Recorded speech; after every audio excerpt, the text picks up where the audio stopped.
Eco Money on Money FM 89.3.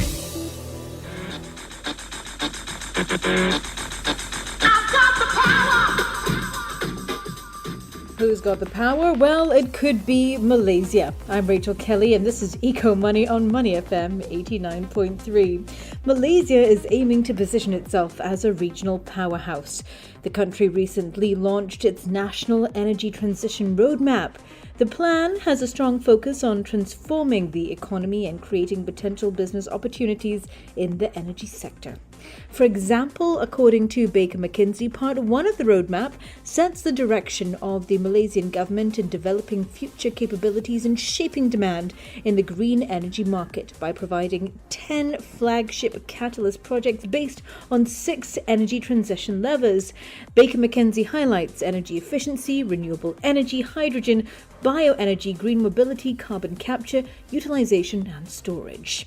Part 2 is coming, and like all sequels, it's coming soon. It's expected to be published later in the year and will address the low carbon pathway, national energy mix and emissions reduction targets, as well as enablers needed for energy transition. But what does all this mean for neighbouring countries such as Singapore? Well, earlier it was announced that Malaysia will lift a ban on exports of renewable energy. Exports had been banned in late 2021.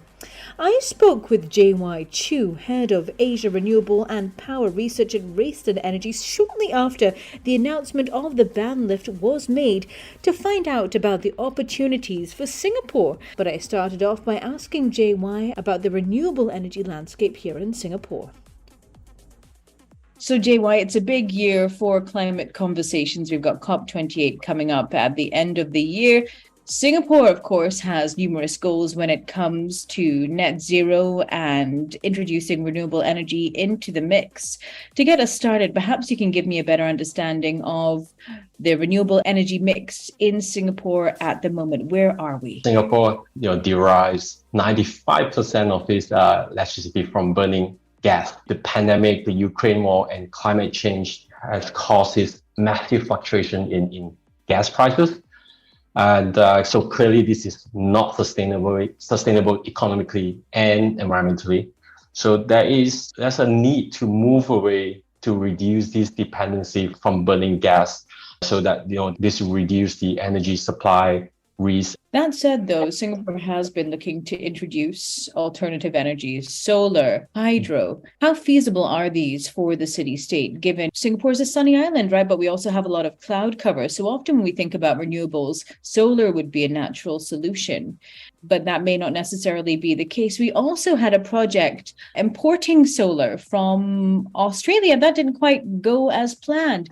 So what's the potential when it comes to renewables for Singapore? Yeah, so unfortunately, in the age of fossil fuel and also in the age of renewables, Singapore has to import energy, regardless. So just purely the lack of land, lack of resource, in this case, the solar and wind resource and hydro resource, and perhaps also geothermal resource, we would not have enough to supply the demand that we have here in Singapore.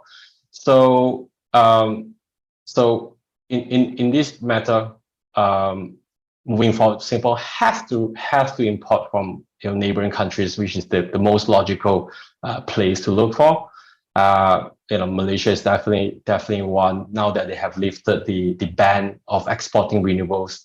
But already Singapore started the import of 100 megawatt of hydro from Lao Republic through the Lao, Thailand, Malaysia, Singapore integration, and in the future, there will be imported solar from Indonesia, nearby islands, and there's already a talk with the Vietnam to import the offshore wind from the southern part of Vietnam to here, and there might be more such kind of interregional grids just to import all these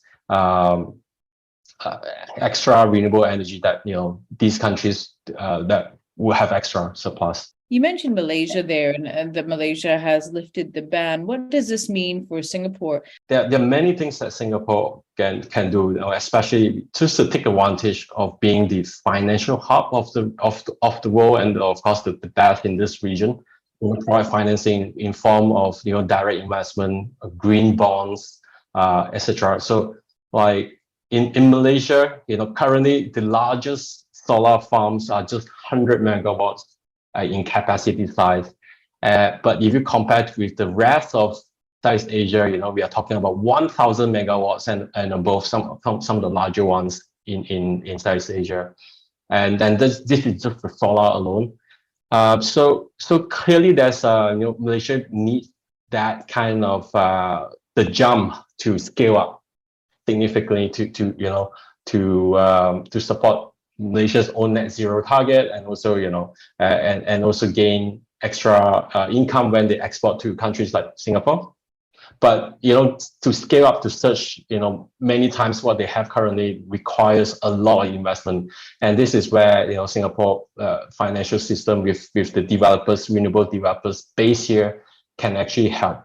So one way is to provide that kind of long-term long-term demand, a stable pricing through the power purchase agreement, just to guarantee that these projects, whoever invests in Malaysia, were able to, there's a market for it. So these projects become what we term as bankable.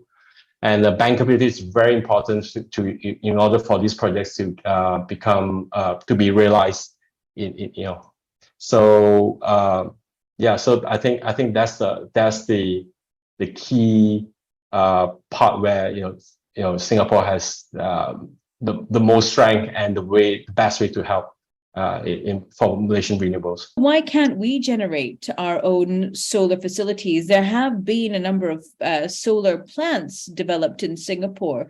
Yeah, just purely energy intensity from solar based on this small area size that we have is definitely not enough. If you cover the entire Singapore with solar, I don't think you can even provide even 10% of Singapore's demand. And not to mention that solar is intermittent. So clearly there are no solar power at nighttime.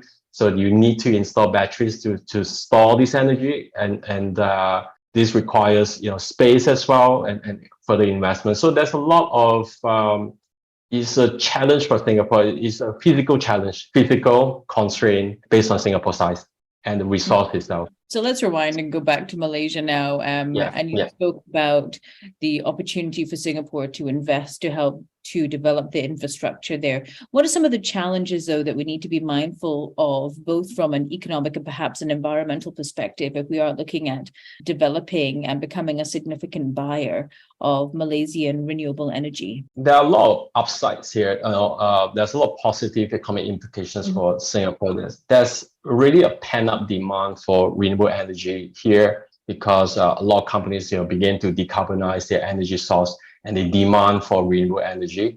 So there's a group of companies under the RE100 initiative.